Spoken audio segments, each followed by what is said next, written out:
Linker ઉપલેટામાં Ashapura group દ્વારા જન્માષ્ટમીના તહેવારને લઈ વોર્ડ નંબર 3ના તમામ વિસ્તારોમાં મીઠાઈ ફરસાણ વિતરણ કરાયું. વીઓ રાજકોટ જિલ્લાના ઉપલેટામાં વર્ષોથી સેવાકીય પ્રવૃત્તિઓ કરી રહેલ આશાપુરા ગ્રુપ દ્વારા આવનારા તહેવારો જન્માષ્ટમી અને સાતમ આઠમને લઈ ગરીબ પરિવારોમાં ફરસાણ તેમજ મીઠાઈ વિતરણ કરવામાં આવી હતી.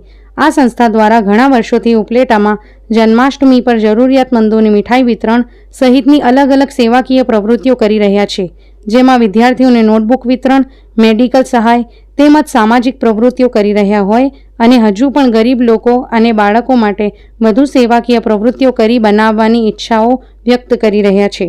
આજે પણ આ સંસ્થાઓ દ્વારા ઉપલેટા શહેરમાં તહેવારોને ધ્યાને લઈ વોર્ડ નંબર 3ના સોનલનગર, ચુનારવાસ, જડેશ્વર તેમજ વડલા રોડ જેવા તમામ વિસ્તારોમાં 500 કિલો મીઠાઈ અને 500 કિલો ફરસાણના ફૂડ પેકેટની કીટો વિતરણ કરવામાં આવી હતી, જેથી નાના અને ગરીબ લોકો પણ તહેવાર અને ભગવાન કૃષ્ણના જન્મોત્સવની ઉજવણીથી વંચિત ન રહે અને ગરીબ પરિવારોમાં પણ ઉત્સવની ઉજવણી થઈ શકે.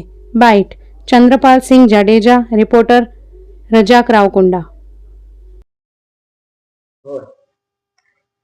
ચંદ્રપાલસિંહ રણુભા જાડેજા, સદસ્ય શ્રી વોર્ડ નંબર 3 ઉપલેટા નગરપાલિકા. આશાપુરા એજ્યુકેશન ટ્રસ્ટ દ્વારા અનેક સેવાકીય પ્રવૃત્તિઓ કરવામાં આવે છે, જેમ કે વિદ્યાર્થીઓને નોટબુક વિતરણ, જરૂરિયાતમંદ દર્દીઓને આર્થિક સહાય તેમજ અનેક પ્રજાસત્તાક દિવસની ઉજવણી જેવા અનેક કાર્યક્રમ કરવામાં આવે છે. આજ રોજ એના ભાગરૂપે વોર્ડ નંબર 3ના સ્લમ વિસ્તાર જેવા કે જીનમીન ચોક, જડેશ્વર નગર, વાડલા રોડ, ખાખીજડિયા રોડ ઉપર આવેલ ચુનારવાસ તેમજ ફિલ્ટર પ્લાન્ટની આજુબાજુમાં રહેતા સ્લમ પરિવારોને મીઠાઈ તેમજ ફરસાણનું વિતરણ કરવામાં આવ્યું, જેમાં અંદાજિત 500 પરિવારોએ તેનો લાભ લીધો.